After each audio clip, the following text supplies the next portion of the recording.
அஸ்ஸலாமு அலைக்கும். I am Fowmiya from FF vision. Welcome back to my channel. எல்லோரும் எப்படி இருக்கீங்க? எல்லோரும் ரொம்ப நல்லா இருப்பீங்க நம்புகிறேன். அல்ஹம்துலில்லாஹ் நாங்களும் இங்கே ரொம்பவே நல்லா இருக்கிறோம். ரமதான் வந்து ஸ்டார்ட் ஆகிடுச்சு. இன்ஷால்லா இன்னும் 2 டேஸில் வந்து நோன்பு வைக்க ஆரம்பிக்கணும். இன்ஷால்லா வரப்போகிற இந்த ரமதானோட நோன்பு எல்லாத்தையும் வந்து நல்ல விதமாக வச்சு முடிக்கணும்னு சொல்லிட்டு அல்லாஹ்ட்ட துவா செய்வோம். அல்லாஹ் தான் நமக்கு எல்லாத்தையும் லேசாக்கி தரணும். நான் வந்து இப்போ நம்மளோட பழைய வீட்டுக்கு தான் வந்திருக்கிறேன். இந்த டைனிங் டேபிள் இருக்குல்ல, இதை வந்து நம்ம புது வீட்டுக்கு வந்து ஷிஃப்ட் பண்ணணும். நாளைக்கு வந்து இன்ஷால்லா லாரி வரும் அப்படின்னு சொல்லியிருந்தாங்க. ஸோ அதனால் அதில் எல்லாத்தையும் மூவ் பண்ணுறதுக்கு முன்னாடி இது எல்லாத்தையும் வந்து ரேப் பண்ணி பேக் பண்ணி எடுத்துகிட்டு போகலாம் அப்படின்னு நினச்சிருக்கிறேன். ஏன்னா வந்து கொஞ்சம் அழுக்காகாமல் ஸ்க்ராட்ச் ஆகாமல் இருக்கும் அப்படிங்கிறதுனால ரேப்பிங் பேப்பரும் வந்து வாங்கிட்டு வந்திருந்தேன். இந்த மாதிரி கிளிங் ஃபிலிம் போட்டுட்டு தான் வந்து ஃபுல்லாக வந்து ரேப் பண்ண போகிறோம். இந்த மாதிரி சேர், அதுக்கப்புறம் வந்து டைனிங் டேபிள், இது ரெண்டுத்தையும் வந்து ரேப் பண்ணி எடுத்துடலாம் ஃபஸ்ட்டு. அதனால சொல்லிட்டு எல்லாம் ரேப் பண்ணிகிட்டு இருக்கிறாங்க.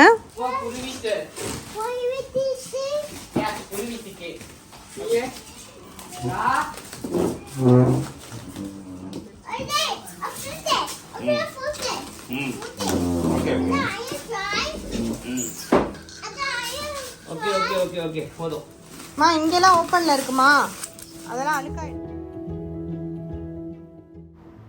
ஹஸ்பண்ட் அப்புறம் அவங்க ஃப்ரெண்ட்ஸ் எல்லோரும் சேர்ந்து தான் வந்து ரேப்பிங் வந்து பண்ணிகிட்ருக்காங்க. பார்க்குறதுக்கு என்னமோ ஈஸியாக இருக்கிற மாதிரி தான் இருக்குது. ஆனால் அவங்க ரொம்ப கஷ்டப்பட்டு தான் பண்ணிகிட்ருக்குறாங்க. ஏன்னா இந்த டைனிங் டேபிள் மேலே இருக்கிற இந்த ஸ்டோன் வந்து பார்த்திங்கன்னா ரொம்ப வெயிட்டாக இருக்குது. கொஞ்சம் கூட அசைக்கவே முடியல, அவ்வளோ வெயிட்டாக இருந்துச்சு.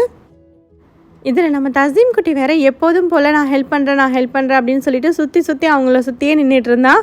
எங்கே அவன் மேலே காலில் எங்கேயாவது அடிபட்டுறமோன்னு ஒரு பயத்தோடையே நம்ம இருக்க வேண்டியதாக இருக்குது. ஏன்னா கல் வந்து பார்த்திங்கன்னா அவ்வளோ வெயிட்டாக இருக்குது. இதை வச்சு ரேப் பண்ணவே முடியல. ஸோ கீழே இறக்கி வச்சுட்டு அதுக்கப்புறமா வந்து சுற்ற ஆரம்பிச்சிட்டாங்க.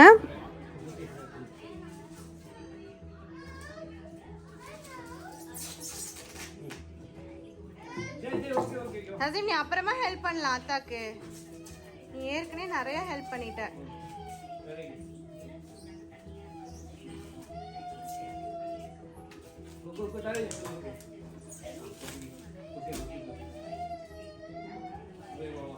தஸ்தீம் வந்து ஹெல்ப் பண்ண வேணாம் அப்படின்னு சொன்னதுனால ரொம்ப அழுவ ஆரம்பிச்சிட்டான். பாவம் அவன். இந்த சேர் எல்லாமே வந்து பார்த்திங்கன்னா ரேப் பண்ணி முடிச்சாச்சு. ஆனால் அந்த டேபிளுக்கு தான் ரொம்ப கஷ்டப்பட்டுட்டாங்க.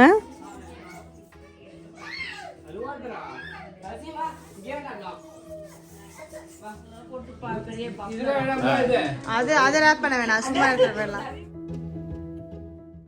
நெக்ஸ்ட் வந்து பார்த்திங்கன்னா மாடியில் இருக்கிற பெட்டெல்லாம் தான் வந்து கலட்டிட்டு இருக்காங்க.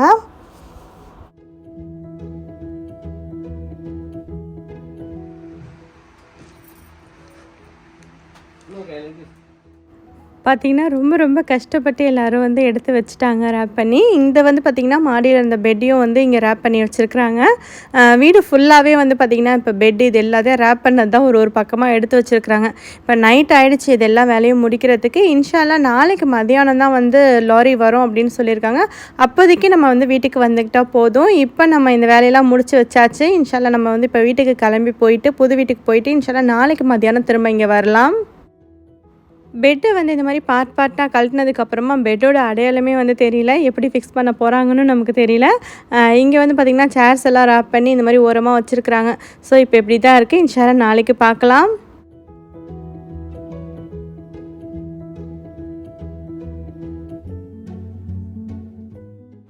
காலையிலே வேலையை நான் என்ன பண்ணிகிட்ருக்கேன் அப்படின்னு பார்த்தீங்கன்னா, இந்த மசாலாஸ் அப்புறம் வந்து நிறைய திங்ஸ் வந்து வீட்டில் சுத்தமாக இல்லை. அதுவும் இல்லாமல் புது வீடுங்கிறதுனால நான் வந்து பெருசாக நிறையா திங்ஸ்லாம் கூட வாங்கியும் வச்சிடல. ஏன்னா நம்ம இங்கேயும் அங்கேயுமா தான் இருந்துகிட்டு இருந்தோம். இப்போ கம்ப்ளீட்டாக இங்கே வந்து ஷிஃப்ட் ஆகியாச்சு. இனிமேல் வந்து இந்த மசாலா ஐட்டம் இது எல்லாமே இங்கேயே கொட்டி வச்சுக்கலாம் அப்படின்னு சொல்லிட்டு அந்த வேலையை தான் வந்து பார்த்துக்கிட்டு இருக்கிறேன். இன்னுமே வந்து பார்த்திங்கன்னா நிறையா வேலை இருக்குது வீட்டில், இன்னும் முடியல. நோன்புக்கு ப்ரிப்பேர் ஆகிட்டேனா அப்படின்னு கேட்டிங்கன்னா கொஞ்சம் கொஞ்சமாக ப்ரிப்பேர் ஆகிக்கிட்டே தான் இருக்கும். இன்னும் நோன்புக்கு தேவையான திங்ஸ் எல்லாம் வேறு நிறையா வாங்க வேண்டியது இருக்குது. ஆனால் நான் அந்த வேலையெல்லாம் பார்க்காம இப்போதைக்கு இருக்கிற வேலையை முடிப்போம் அப்படின்னு சொல்லிட்டு இருக்கிற வேலையை தான் வந்து முடிச்சிட்ருக்கிறேன். இன்னும் நான் வந்து பழைய வீட்டிலேருந்து எடுத்துகிட்டு வந்த திங்ஸே வந்து அடிக்க முடிக்கல. அதுக்குள்ளே நான் வந்து மற்ற திங்ஸ் எல்லாம் வாங்கிட்டு வந்து அடிக்க ஆரம்பித்தேன்னா இன்னும் வேலை வந்து ரொம்ப பின்ன ஆரம்பிச்சிடும். அதனால் ஒன்றா பார்த்துக்கலாம் அப்படின்னு சொல்லிட்டு இப்போதைக்கே வந்து இந்த இருக்கிற வேலையை தான் வந்து பார்த்துட்ருக்குறேன். இப்போ முக்கியமாக இந்த மசாலாலாம் நோன்புக்கு தேவைப்படும் அப்படிங்கிறதுனால அதெல்லாம் கொட்டி வச்சுக்கலாம் அப்படின்னு சொல்லிட்டு தான் கொட்டி வச்சிட்ருக்கிறேன். முக்கியமாக நமக்கு எதெல்லாம் தேவையோ அதை மட்டும் ஃபஸ்ட்டு ரீஃபில் பண்ணி வச்சுக்கலாம் அப்படின்னு சொல்லிவிட்டு அதை மட்டும் தான் நான் வந்து இப்போ ரீஃபில் பண்ணிகிட்ருக்கிறேன். எக்ஸ்ட்ராவாக வாங்குறது இதெல்லாம் வந்து இதுக்கப்புறம் தான் நான் பார்க்கணும். இப்போ இருக்கிறத அடுக்கி வச்சுட்டு அதுக்கப்புறமா தான் எக்ஸ்ட்ரா என்னென்னாலும் நோம்புக்கு தேவைப்படுமோ அதெல்லாம் வாங்கிட்டு வரணும்.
மசாலாலாம் கொட்டி வச்சதுக்கப்புறமா ரைஸ் தான் வந்து ரீஃபில் பண்ணிகிட்ருக்கிறேன். இதுக்கு முன்னாடி வந்து பார்த்திங்கன்னா நான் ரைஸ் வந்து இந்த மாதிரி பாக்ஸில் வந்து ஃபில் பண்ணி வைக்கல. ஏன்னா நான் அப்பப்போ ரைஸ் வந்து பேக்கோடு அப்படியே எடுத்துகிட்டு வந்துட்டு திரும்ப அப்படியே எடுத்துகிட்டு போயிடுவேன். ஏன்னா வந்து அவ்வளோவா இங்கே ஸ்டே பண்ண மாட்டோம், சப்போஸ் பூச்சி வச்சுட்டா என்ன பண்ணுறது அப்படின்னு சொல்லிவிட்டு நான் பேக்கோடு எடுத்துகிட்டு வருவேன், அப்புறம் அப்படியே எடுத்துகிட்டு போயிடுவேன். இனிமேல் நம்ம வந்து இங்கே தான் இருக்க போகிறோம் அப்படிங்கிறதுனால வந்து பார்த்திங்கன்னா பாக்ஸ்லாம் எல்லாத்தையும் வந்து ஃபில் பண்ணி வச்சிட்ருக்கிறேன். புது வீடு அப்படிங்கிறதுனால வந்து எல்லாமே வந்து நம்ம ஒன்று ஒன்றா பார்த்து ஃபில் பண்ண வேண்டியதாக இருக்குது. ஏன்னா வந்து எது இங்கே இருக்குது இல்லை அப்படிங்கிறது எனக்கு சுத்தமாக வந்து தெரியல. ரொம்ப கன்ஃபியூஸ்டாக தான் இருக்கேன். ஏன்னா நானே தான் எல்லா வேலையும் பார்க்குறேன் அப்படிங்கிறதுனால வந்து பார்த்திங்கன்னா எந்த வேலையை பார்க்குறதுனே தெரியாமல் புரியாமல் தான் வந்து போயிட்டுருக்கு. ஃபஸ்ட்டு நான் ஃபில் பண்ணியிருந்தது வந்து பார்த்திங்கன்னா இட்லி அரிசி தான். இட்லி அரிசி வந்து நான் ஊர்லேருந்து தான் நான் எடுத்துகிட்டு வந்திருந்தேன். ஒரு 10 கிலோவுக்கு மேலேயே வந்து நான் எடுத்துகிட்டு வந்திருந்தேன். நெக்ஸ்ட்டு இப்போ ஃபில் பண்ணுறது வந்து பார்த்திங்கன்னா பிரியாணி அரிசி தான் வந்து ஃபில் பண்ணிகிட்ருக்கிறேன். இட்லி அரிசி வந்து பார்த்திங்கன்னா இங்கே வந்து ரொம்பவே விலை அதிகம் தான். கிட்டத்தட்ட வந்து ஸ்டார்டிங் ப்ரைஸே வந்து 5.5 வெள்ளி அந்த மாதிரி இருக்கும், 7 வெள்ளி வரைக்கும் கூட இருக்கும். அதாவது இந்தியன் ருப்பீஸ்க்கு நம்ம சொல்லணும்னா 1 கிலோ வந்து 100 ரூபா கொடுத்து வாங்குற மாதிரி இருக்கும். அதனால் 100 ரூபாய்க்கு அதிகமாக தான் இருக்கும், அதுக்கு கம்மியாக வந்து இல்லை இட்லி அரிசி. அதாவது நான் 1 கிலோ ப்ரைஸ் சொல்கிறேன், அதனாலே வந்து ரொம்ப அதிகமாக விலை கொடுத்து வாங்குறோமோ அப்படின்னு சொல்லிட்டு தான் ஊர்லேருந்து நான் எடுத்துகிட்டு வந்திருந்தேன்.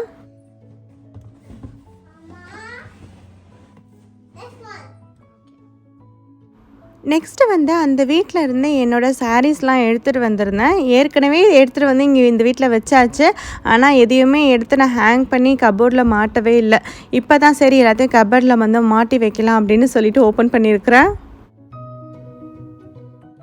டெய்லி யூஸ் பண்ணுற ட்ரெஸ் எல்லாத்தையும் வந்து கபோர்டில் எடுத்து வச்சாச்சு. இந்த மாதிரி பட்டு சாரீ, அப்புறம் வந்து நம்ம ஃபங்க்ஷனுக்கு அக்கேஷ்னலாக கட்டுற சாரீஸ் மட்டும்தான் வந்து இந்த பெட்டியில் இருக்குது. இப்போ இது எல்லாத்தையும் எடுத்து நம்ம வந்து ஹேங் பண்ணி மாட்டி வச்சிடலாம்.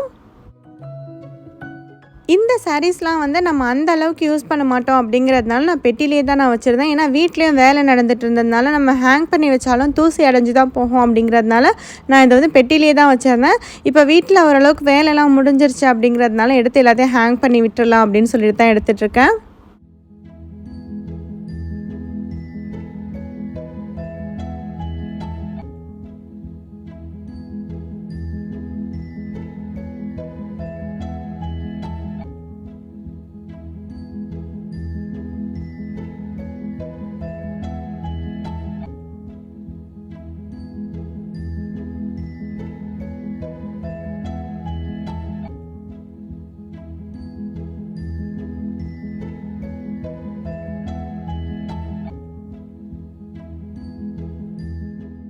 ஸோ மேலே ஃபுல்லாக வந்து பார்த்திங்கன்னா பட்டு சாரீ மாதிரி இருக்கிற சாரீலாம் வந்து ஹேங் பண்ணியிருக்கிறேன்.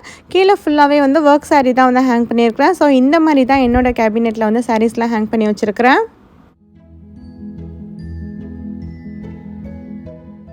நெக்ஸ்ட்டு வந்து நான் நோம்புக்காக பண்ணி வைக்கிற அடுத்த முக்கியமான வேலை என்ன அப்படின்னு பார்த்திங்கன்னா இஞ்சி பூண்டு பேஸ்ட் வந்து அரைச்சி வைக்கிறது தான்.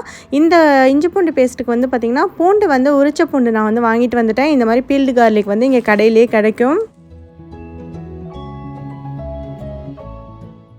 இந்த பேக்கெட்டில் இருக்க பூண்டு வந்து பார்த்திங்கன்னா ரொம்ப நிறையாவே இருக்குது. ஆனால் இஞ்சி வந்து பார்த்திங்கன்னா ரொம்ப கம்மியாக இருக்குது. அதனால் இஞ்சிக்கு தேவையான அளவுக்கு மட்டும் பூண்டு நான் எடுத்துக்கிறேன். நான் வந்து சரிபாதி அளவுக்கு தான் எப்போதுமே வந்து சேர்த்துக்குவேன். அதனால் சரிபாதி அளவு எடுத்துகிட்டு இதை வந்து சின்ன சின்னதாக வந்து நம்ம கட் பண்ணிக்கலாம். இஞ்சி வந்து இந்த மாதிரி சின்ன சின்னதாக கட் பண்ணிவிட்டு நம்ம வந்து அரைக்கிறப்ப நல்லா குயிக்காகவே அரைஞ்சிரும். இல்லைனா அங்கங்கே வந்து கொஞ்சம் பெரிய பெரிய பீஸ் இருக்கிற மாதிரி இருக்கும். அதனால் வந்து சின்ன சின்னதாக கட் பண்ணிவிட்டு நான் வந்து அரைச்சிக்க போகிறேன். இஞ்சி வந்து பார்த்திங்கன்னா நான் எப்போதுமே வந்து இந்த மாதிரி கட் பண்ணிவிட்டு அப்புறமா தான் நான் வந்து வாஷ் பண்ணிக்குவேன்.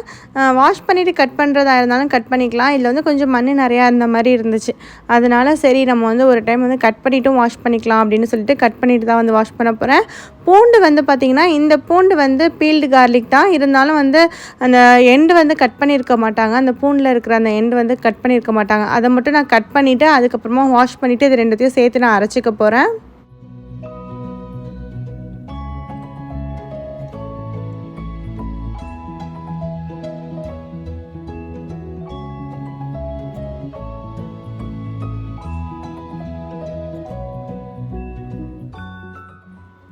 இப்போ இந்த இஞ்சி பூண்டு ரெண்டுத்தையுமே வந்து நல்லா வந்து வாஷ் பண்ணிக்கலாம்.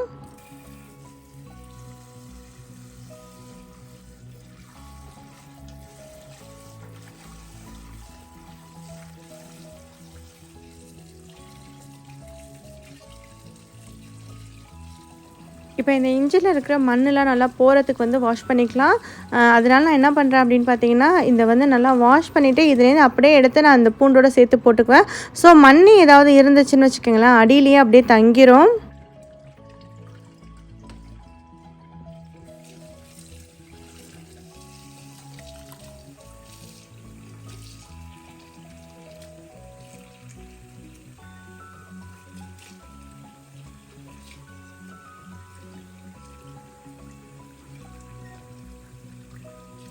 இப்போ இந்த இஞ்சி பூண்டு ரெண்டுமே வந்து சம அளவு தான் எடுத்திருக்கேன் அப்படிங்கிறதுனால வந்து நான் ஒன்றாவே கலந்துட்டேன். இப்போ இதை வந்து அப்படியே ஒன்றா சேர்த்து நம்ம வந்து மிக்ஸி ஜாரில் போட்டே நம்ம வந்து அரைச்சிடலாம்.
நான் வந்து ஒரு அளவுக்கு வந்து ஃபைனாகவே அரைச்சிருவேன்.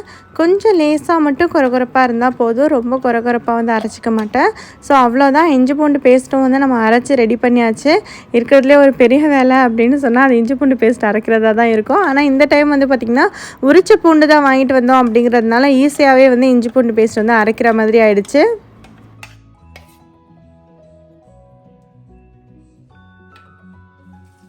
சைட் பை சைடு வந்து பார்த்திங்கன்னா சிங்கில் எதுவும் பாத்திரம்லாம் சேர்க்காமல் உடனே வந்து அதையும் வந்து வாஷ் பண்ணி வச்சிட்ருக்கிறேன்.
நோம்பில் வந்து அதிகமாக வந்து நான்வெஜ் தான் செய்வோம் அப்படிங்கிறதுனால இஞ்சி பூண்டு பேஸ்ட் வந்து அதிக அளவில் தேவைப்படும்.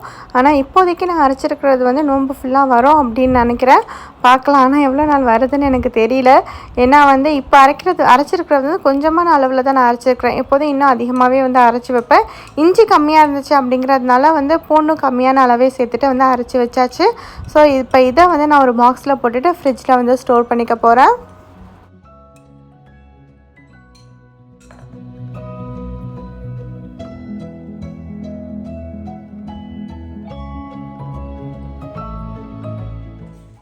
அங்கே வீட்டில் வேலையெல்லாம் முடிச்சுட்டு பழைய வீட்டுக்கு திரும்ப வந்திருக்கோம். ஏன்னா லாரி வந்து வந்துருச்சு அப்படின்னு சொல்லிட்டு ஃபோன் பண்ணாங்க. ஸோ அதோடு வந்து பழைய வீட்டுக்கு கிளம்பி வந்தாச்சு.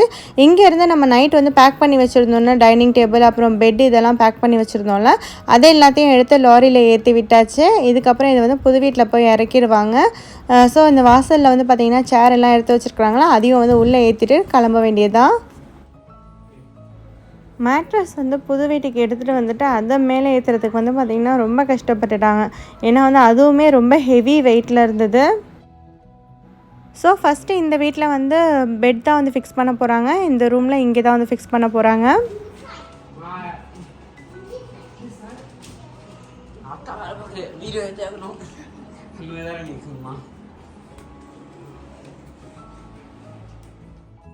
ஸோ பெட்டும் வந்து பார்த்திங்கன்னா இங்கே ஃபிக்ஸ் பண்ண ஆரம்பிச்சிட்டாங்க. நம்ம தசீம் குட்டி வந்து பார்த்திங்கன்னா ரொம்ப அதிகமாக வந்து ஹெல்ப் பண்ணிகிட்டே இருக்கிறாங்க.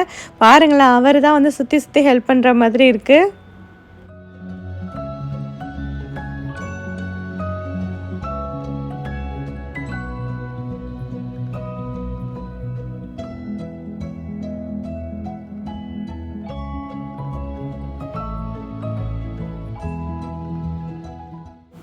பெட் வந்து பார்த்திங்கன்னா நல்லா சூப்பராகவே நமக்கு செட் பண்ணி கொடுத்துட்டு போயிட்டாங்க. இதுக்கப்புறம் நம்ம வந்து பெட்ஷீட் போட்டுற வேண்டியது தான்.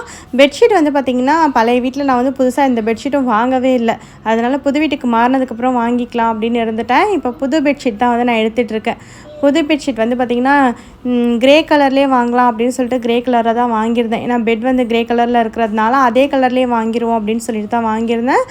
ஃப்ளோரல் டிசைன் வேணால் வேறு ஏதாவது டிசைன் பார்க்கலாம் அப்படின்னு நினச்சிருந்தேன். ஆனால் வந்து பார்த்திங்கன்னா எனக்கு வந்து ஃப்ளோரல் டிசைன் தான் அமையுமா என்னன்னு தெரியல. ஃப்ளோரல் டிசைன் தான் இருந்துச்சு. ஸோ அதையே எனக்கு பிடிச்சிருந்துச்சுன்னு சொல்லிட்டு எடுத்துகிட்டு வந்தாச்சு. இப்போ வந்து பெட்ஷீட் வந்து ஃபுல்லாக போட்டுடலாம். நான் மோஸ்ட்லி வாங்குறது எல்லாமே வந்து ஃபிட்டட் பெட்ஷீட் தான் வந்து வாங்குவேன். நார்மல் பெட்ஷீட் வந்து எனக்கு வந்து அந்தளவுக்கு நிற்காது அப்படின்னு சொல்லிட்டு ஃபிட்டட் பெட்ஷீட் தான் வந்து வாங்கிப்பேன். தசீம் குட்டி வந்து பார்த்திங்கன்னா பயங்கரமாக வந்து நமக்கு ஹெல்ப் பண்ணிகிட்ருக்கிறாரு. அதாவது ஹெல்ப் பண்ணுறேன் அப்படின்னு சொல்லிவிட்டு அவரும் வந்து ஒரு பக்கம் இழுத்துகிட்டே இருக்கிறாரு. ஸோ அப்படியே தான் நான் வந்து பெட்ஷீட் வந்து போட்டு விட்டாச்சு. ஸோ இந்த மாதிரி தான் வந்து பெட்ஷீட் போட்டு ரூம் வந்து செட் பண்ணியிருக்கிறேன். நெக்ஸ்ட்டு வந்து டைனிங் டேபிள் தான் வந்து ஃபிக்ஸ் பண்ணிகிட்ருக்குறாங்க. இந்த ஸ்டோன் தான் நான் ஆல்ரெடி சொல்லியிருந்தாலும் ரொம்ப வெயிட்டாக இருக்குன்ட்டு அதை தூக்கி வைக்கிறது தான் வந்து கொஞ்சம் கஷ்டமாக இருந்த மாதிரி இருந்துச்சு. மற்றபடி வந்து டைனிங் டேபிள் ஃபிக்ஸ் பண்ணுறது வந்து கொஞ்சம் ஈஸி தான்.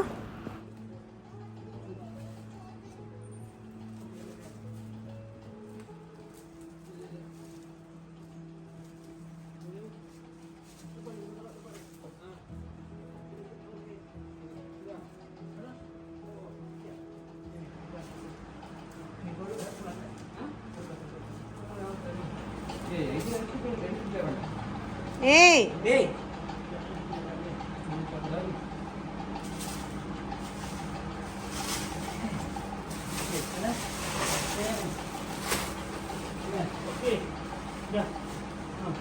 இன்னும் கொஞ்சம் பின்னாடி தள்ளலாம்.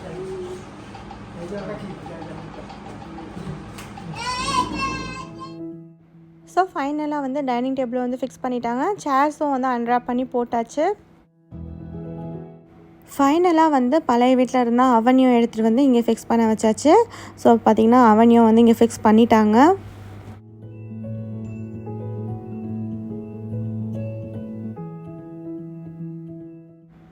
நெக்ஸ்ட் டே வந்து பார்த்திங்கன்னா ஃபுல்லாகவே நான் வந்து க்ளீனிங் ஒர்க்லாம் ஸ்டார்ட் பண்ணிட்டேன். ஃபுல்லாக எல்லா இடத்தையும் வந்து ஓரளவுக்கு க்ளீன் பண்ணி முடிச்சாச்சு. கொஞ்சம் மிச்சம் இருந்த வேலையும் வந்து பார்த்திங்கன்னா இன்றைக்கி வந்து முடிக்க போகிறேன். எப்போதுமே ரமதானுக்குன்னு சொல்லிட்டு ஸ்பெஷலாக டெக்கரேட்லாம் பண்ணுவேன் வீடு. இந்த டைம் வந்து பார்த்திங்கன்னா ரொம்ப பிஸியாகவே போயிட்டு இருந்துச்சு. அதுவும் இல்லாமல் ஊருக்கு போயிட்டு நம்ம இப்போ தான் வந்தோம். அதனால் எதுவும் பெருசாக பர்ச்சேஸ் பண்ண போகிறதுக்குலாம் சுத்தமாக டைமே இல்லை. அதனால் வீட்டில் இருந்ததே வச்சுட்டு கொஞ்சம் அப்படியே ஆர்கனைஸ் பண்ணி வச்சிட்ருக்கிறேன்.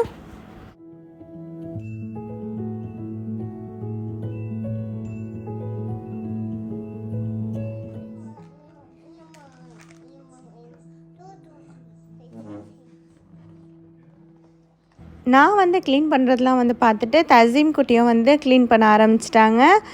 அப்புறம் வந்து ரமதானுக்கு வந்து பார்த்திங்கன்னா முக்கியமாக டேபிளில் வந்து இந்த டேட்ஸ் எடுத்து வைக்கிறது, இது வந்து எப்போதுமே டேட்ஸ் வந்து நான் வச்சுருப்பேன். இந்த டேட்ஸ் வந்து பார்த்திங்கன்னா பாதாம், அதுக்கப்புறம் வந்து எள்ளு இதெல்லாம் வந்து கோட் பண்ண மாதிரி இருக்கும். டேஸ்ட்டும் வந்து ரொம்ப ரொம்ப சூப்பராக இருக்கும். இதுவும் வந்து ஒரு கப்பில் நான் எடுத்து வச்சுக்கிறேன். அப்புறம் இன்னொரு கப்பில் வந்து பார்த்திங்கன்னா நார்மல் டேட்ஸ் வந்து எடுத்து வச்சுக்கணும்.